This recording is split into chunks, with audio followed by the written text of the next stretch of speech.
I'm Karen Pavlicin, and I'm the publisher at Elva Resa, and I am so excited about the Operation Aviation series.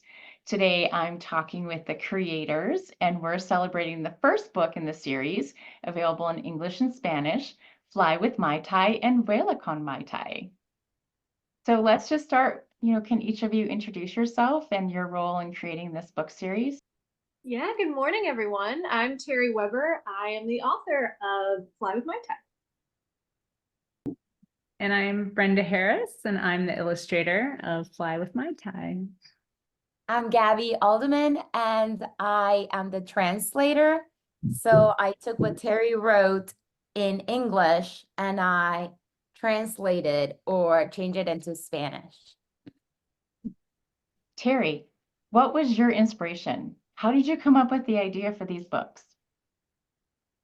So I've got two young kids, and when my oldest was a baby, like so many other parents, my husband and I read to him every night. And as we were going through his bookshelf, I realized there was a gap in what could be a military aviation book and a military aviation book series. I'm a C-17 pilot for the Air Force, so the mission and the Air Force and the military is obviously near and dear to my heart. So I voiced, hey, I wish there was a book about the C-17, and my husband, without even thinking, just said, well, why don't you write it? And I kind of thought, was like, you know what, that might actually be fun and kind of a good idea, and I could frame it to be kid appropriate, but also kind of showcase the mission and what the Air Force does and my specific airframe. And I wrote Moose on a Mission first, which is the C-17 book, and then I just kind of loved the process and loved creating the characters, and ended up writing Toad the Tanker next, and then Fly with Mytai after that. So it was a long process to get to Fly with Mytai, because she did come last in the series. But we had a lot of fun along the way, and testing it out with my young kids and kind of seeing what they would be interested in. It was very much a family kind of collaboration effort. Yeah, and I love that, sometimes people when they think about authors writing books, and especially in a series, they think that you start at the beginning and it just flowed right through, right? So it's fun to know that we're actually releasing these books in a different order. And it's not that you have to read them in any order, right? You can read them on their own, but it's fun the way that you introduce the characters just a little bit. So this book is about Mytai, but we figure out a little bit about who Toad is, and then there's a whole book about Toad, and then in Toad we find out who Moose is. And so it's nice for kids to kind of be introduced to those different aircraft. Yeah, exactly. And I wanted kids to be able to read each book and recognize the characters in it and kind of feel like they almost had a relationship with them, to where they could, open up Toad and say, oh, I recognize Toad. He was in Mytai. He's the air refueler. Oh, look at this. Here's Moose. I bet she's in the next book. And kind of develop those relationships with the characters, and be able to see the consistency in it, which I know is so challenging sometimes for kids to see because there's so many things coming at them all at once. So I wanted to make it as easy as possible for them to kind of identify and recognize their buddies who are in the books. Well, speaking of those characters and their personalities, Brenda, I know that before you started creating the art, you spent some time getting to know those characters. Can you tell a little bit about your process for that, and how did you think about their personalities and figure that out? Yeah, well, it was almost immediate, honestly. Once I started reading the story, you start immediately visualizing like the pacing of it or how it would go. And so just within my sketches and then all the amazing imagery that Teri gave me, I started to kind of feel like, okay, who would these characters be? How would they interact with each other? Not just from like what's happening on the page, but if other scenarios were happening, like what would their persona be? What's their motive kind of thing? Like, what are their goals? And that sounds maybe extra, but it helps me feel like they're real, like they're real people, real characters, well, not people, but planes actually kind of living out this life in this creative world. And so, yeah, a lot of it was the imagery, and then the story is just so fun, just with all the teamwork that happens in the story. It was easy to figure out like which character is maybe a little more, determined, or which character, just like the different personality types. And so that was fun. We created a whole character sheet just kind of based off like who these characters might be and like what their personalities would be. So that was fun. It was really fun for the team to see too, because you know, one of the challenges when you're making a new book is how you have everybody on the team feel like they are on the same page, right? That they have the same motives for the characters, and it rings true. Because even if you change a little bit, so if Toad is always a helper and then suddenly isn't helping someone, you know, we're going to notice that as a reader. So I think you really helped us all see the true character behind what they're doing in the story. Some traditional publishers separate the work of the author and illustrator process, but I thought it would be more fun and have a lot of other benefits too to be working together. Teri and Brenda, can you talk a little bit about your collaboration to, you know, when you mentioned images, a lot of those were photographs of real planes, right? And in different positions on the runway or, you know, looking at all the details. It's hard in a children's book sometimes to have enough detail to be not inaccurate, but not too much detail because it's still a children's book. Talk a little bit about that collaboration to make it more accurate and consistent. So the accuracy was always really important to me from the beginning. So I'm so fortunate that we were able to collaborate on this. You know, I wanted all kids to love the series and have it be fun and upbeat and, you know, something they could read with their families before bedtime. But I also really wanted the children of military members and those who do have sort of a stake in the mission to be able to look at it and see their family reflected back to them and feel like they were part of that mission. And I wanted it to be something that those military members would be proud to show their kids. And have it be accurate enough to be able to kind of convey what they see and what they do on a daily basis. So the accuracy was really important for me. And thankfully, Brenda is an absolute genius when it comes to keeping everything consistent. So the way that we kind of do our process is I'll pull photos that I think are indicative of whatever the aircraft looks like. And I'll kind of point out some key features like, you know, for Toad, like he's got a really long antenna on the top of his tail, or for Moose, you know, she's kind of chunky and she's got these 4 big engines and she's got little winglets on the edge of her wings. And I'll point out little things like that. And then Brenda will just kind of take it and run with it. And as she works through her process, she'll kind of come back to me and just double check things and ask questions kind of as we go along. And I'll pull more images that have a little bit more detail as she requests it. But for the most part, that's all Brenda, just working off whatever random photos I send her and whatever ridiculous notes I shoot her way. They're not ridiculous. I'm like reading them so carefully. Like, I'm like, okay. No, that's like your opinion and all your images. And when I come back to you, like that is so critical to me, you know, like I try understanding it as best I can, because obviously you're the pilot and you're the one that's familiar with, you know, all those type of details. I get to do the fun part to make it kind of like, you know, planes move in ways they probably shouldn't, you know, we've taken some liberties there just to create like the character in some of the pages. I mean, ultimately, there were some pages that you were like, well, the nose is longer, or that, you know, and that was like, you know, I had my ear wide open for that because I'm like, okay, well, I want to make sure it's right. So personally, I feel like that was the best part of this, is having you right there to ask, you know, or to make sure, double check everything. And it has been a team effort. I mean, between myself and a lot of my friends that fly as well. So I'm obviously very familiar with the C-17, being a C-17 pilot, but I'm not a fighter pilot. I don't know the F-22 in and out. I don't know the F-16 in and out, you know, so to find examples of those images initially was relatively easy, but when it came down to kind of finalizing the details and some of the really good questions that Brenda was asking, I didn't necessarily have the answer for. So I would just reach out to my friends and say, hey, you know, does this look right to you? What are your thoughts with this? So it really is nice that this series has the subject matter expertise, even if it's not mine, even if it's not Brenda's, you know, looking at these books that they did have an expert kind of in the background with us, figuring out specifically what these characters should look like from an accuracy perspective. So I think that's a bit of a unique thing that we have to this series that maybe not a lot of others do. And we're really, really fortunate to kind of have a big team behind us helping us out in whatever we need. Yeah, and it's another cool part about this process has been that collaboration also happened on the word side, right? So we actually had 3 columns going in the Word doc. We had Teri's original rhyme.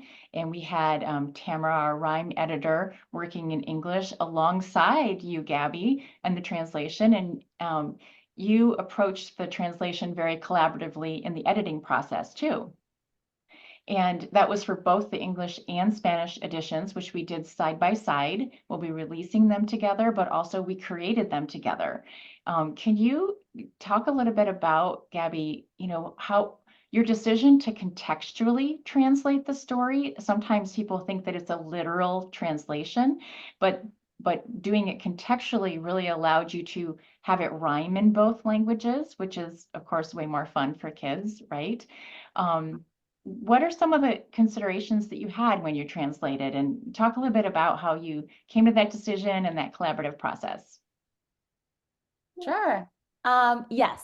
So one of the things that is really important for me when I translate a book is that that kid that is reading the book in Spanish has as close to the same experience as the reader that's reading it in the original text in English. So if it's a book in rhyme, we're going to try to make it in rhyme, using dialogue and words that really will give the reader that experience of meeting Mytai, of meeting these characters, of understanding their personalities. And that is the #1 goal. Tamara, the editor, she's really good with rhyme. So after every pass, I would give it to her and say, well, we have to make this rhyme really, really tight. And she's really picky. So she would say, oh, a little bit, shorter line here, things like that. And we were able to make it work. But it starts with very good writing. So Teri really made these characters shine, and that's what's fun. They have personality, and they have dialogue, and there's so much action, and it's just fun to read. So I read the whole story in English, the original, and then the illustrations are always really helpful as well for that fun and that tone that the reader should get in Spanish. So the first thing I do is read the whole thing, get really familiar with it.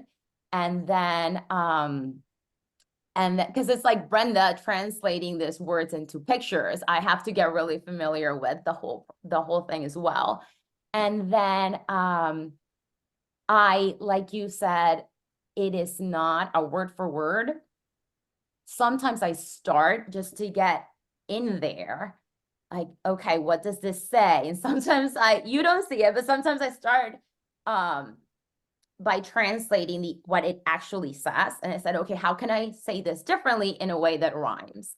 So that's what I do. And I tried using the dialogue and the onomatopoeia and all the fun stuff that's at the disposal.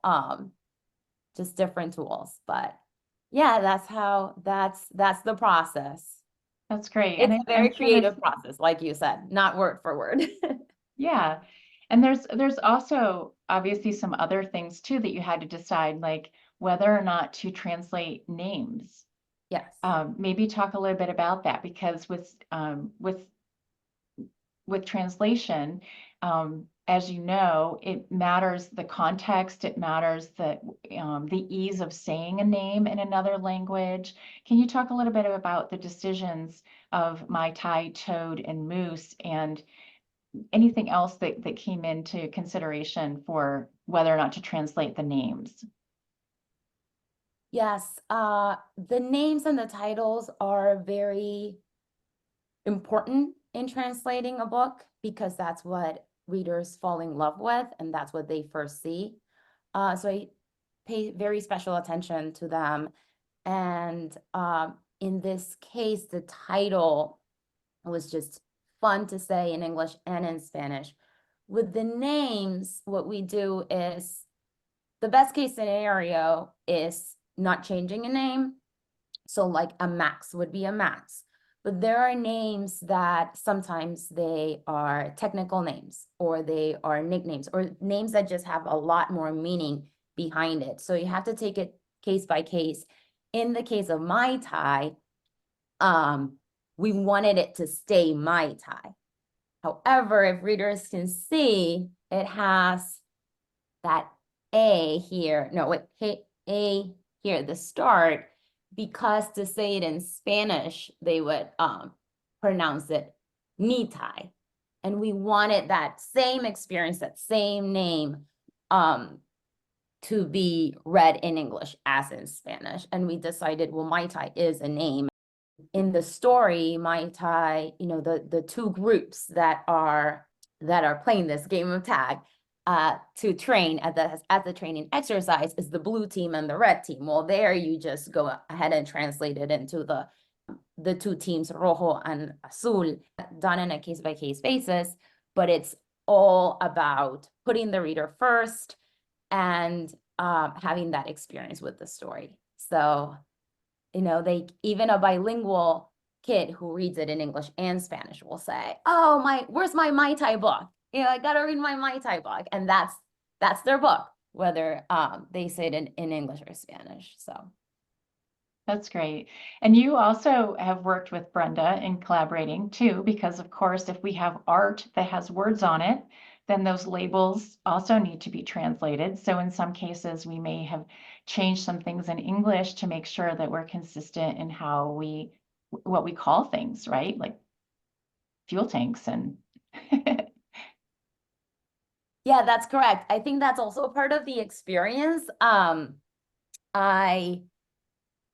I am Panamanian American. I grew up in Panama, and a lot of the books, if I did find a book in Spanish, I would be so into it, and all of a sudden it would have a banner that would say, you know, welcome or something. And it just took a little bit away, like, oh, this was like not meant for me. This was changed afterwards. And I think I love that Elva Resa, I mean, that speaks to you, Karen, of all the detail and all just the quality of the book that you really put into it. And it is always a pleasure to, because it's not, I've translated other books and it's not always the case of putting that extra effort of like, okay, if there's a label, if there's something in the illustrations that will not reach that kid, we should change it. We should change it so that it could be that full experience in English and Spanish. And maybe other languages too. maybe. Well, so for all three of you, what are some of your favorite scenes or stanzas in the book? What stood out to you, or you just thought, oh, I just love this part?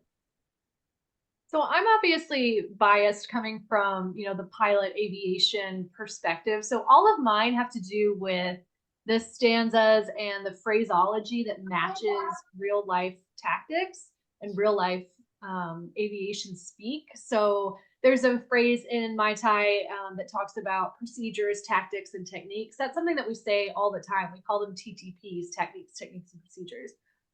So stuff like that, I had a lot of fun with that. And I'm really appreciative of the team here who was able to kind of stay true to that and stay true to the terminology that was so important to me.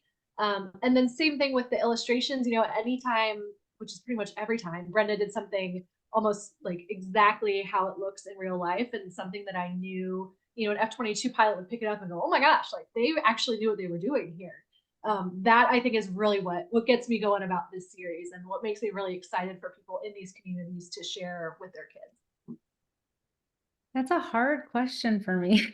I'm like, I like all of it. Oh man. There were I think some of the pages that I think after I did it, I felt like really like, oh, a kid's gonna love that page. You know, I just like felt like, oh, I can feel it in my bones. Like that's a fun page.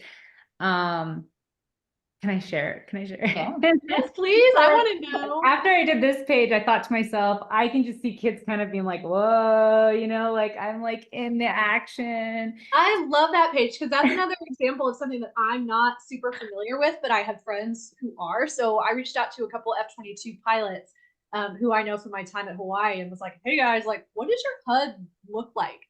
And they were able to send me some unclassified photos that I then sent to Brenda, and that's how she constructed that illustration. So again, very accurate, came from the expert themselves. So really exciting kind of on a multiple tier with that illustration in particular, knowing it did come straight from the source, if you will.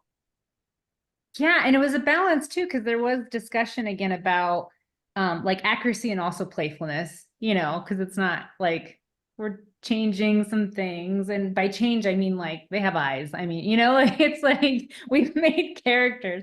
So obviously there's things we've kind of played around with a little bit, but still has that effect of like it feels like you're in it, which is super exciting. But I just really enjoyed, I guess, finding those angles, those different perspectives.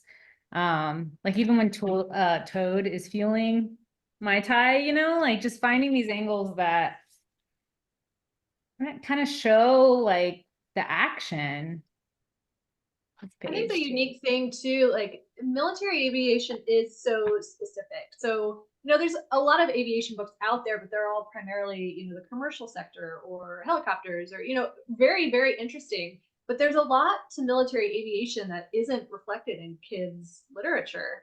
And a lot of it I think is really interesting. Like most people don't know that we refuel in the air and how crazy that is and what that even looks like and how do you do that. And so the fact that Brenda was able to take that and make it kid friendly, you know, and kind of show it with that playful side, but still kind of educate in a way. I think that really speaks to her caliber of artistry. It's quite incredible, actually.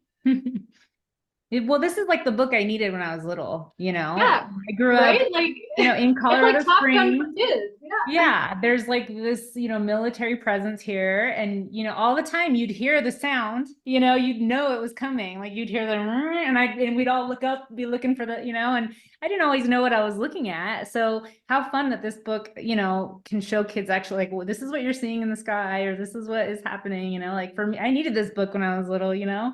Yeah, or like even this is what it's called. You know, this is what the name of that airplane is. This is what they do all day when they take off. Like, you know, for a kid who's the child of a maintenance, you know, a maintenance officer, a maintenance tech, like they can say, "Oh my gosh, you know, like my mom works on this plane. This is the mission that she makes happen." Like, I think that's so.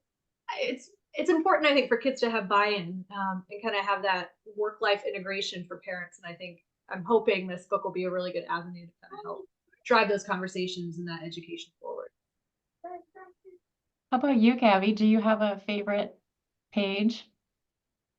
I do have a favorite page, and I think it's really interesting that I had to do a lot of research for the translation because it is accurate and we want it to be accurate. And my son loves all those little details. He is a little older. So he looks at this book and this is what he looks for. He looks for the information, he looks for learning. And it's so interesting because who doesn't love a plane, right? And all this little things. So I've been able to point out even more specifics, like the way things are said in the military setting. It's not just, but my favorite, I'm a huge fan of read alouds, and this book is also a really fun read aloud, not just for the rhyme. It just like makes you, I don't know, the words, you just like feel the roar. And this is my favorite page because I think it has a lot of action in that like sense that you are going in an adventure. And it says, the jets roared down the runway. It was finally time for fun. They launched into the sky. The game had now begun. And that's my favorite. That's I think the place, and it's early on in the book where I really fall in love and I feel like I'm going in this adventure with Mytai. And if I love that page too, because Brenda was so sneaky and hid Moose and Toad on the ramp in that picture. So for my community, we're treating it kind of like a Where's Waldo, where we're like, you know, Moose is in there somewhere, like you got to find her, and all these sneaky little details that you guys were able to kind of bring back through and keep it true. Because the book is set in Hawaii. That's why it's Fly with Mytai. It's for the Hawaiian Raptors. And there is a KC-135 and a C-17 unit there. So it's accurate to have Toad and Moose on the ramp at that location. So, you know, we're kind of coming at it from multiple different ways. And it's, oh, I love it. I love that page as well, Gaby. It's a good one. It's one of those that you can definitely read and reread, because even when you know by heart, you can then start looking at all those little details. And Can this you is the Spanish. Says, rugieron por la pista, zoom, zoom, qué diversión. Despegaron hacia el cielo, iniciando el juego de aviación. So I was able to use the zoom, zoom there to just have that extra feeling of adventure and excitement. But yeah, it's really cool. I love that. I think my favorite is when they're all getting ready to go to sleep at the end of the day, because I just love books that you can also read at night. So it's very exciting, but then at the end, even the aircraft are going to take a rest and go to sleep. So it's perfect for kids at night too. My son loves that part. He's 2.5, so he's still working on his speech, so it's adorable. He goes, "Good night" at the very end. It's sweet. And I mean, to your point, Gabby, he wants to know the details, but obviously I have to, give it a little bit more of a gloss over for his age. But it's cute. He'll point through and go, "What's that? What's that? Who's that? Who's that?" And so, even at that young age, they are very interested in the detail and all that. So it's kind of fun. I'll be able to translate to military speak as he gets older and be able to fine tune the details a little bit with him. But even now at this age, like, it's really interesting to him. Something that's interesting about speaking of like later in the book is lighting is really important to me. And I kept considering like, okay, it's getting later in the day. So in this scene, it would be around this time, or what would be happening? Like, how would the sky look around this time? And so that was something that was really important to me. And then also, we have the character Tower in this book. And when, there's like the beginning, they leave. So there's a certain angle and where the sun would come up and where the sun would be like, that was like, I was like, okay, I got to get this right. Like, where would the sun be at the end of the day? And if the moon was coming up, where would the moon be? So it was all very like, which is something that maybe you wouldn't think about that I would think about, like, oh, that doesn't matter, but like it does. And so I was very careful about where the sun was going to be. So even that, we got detailed even on that part. It's awesome. I love this book. Thank you so much for being an amazing creative team. Kids and big kids, adults are going to love Mytai and Friends. So congratulations. Job well done.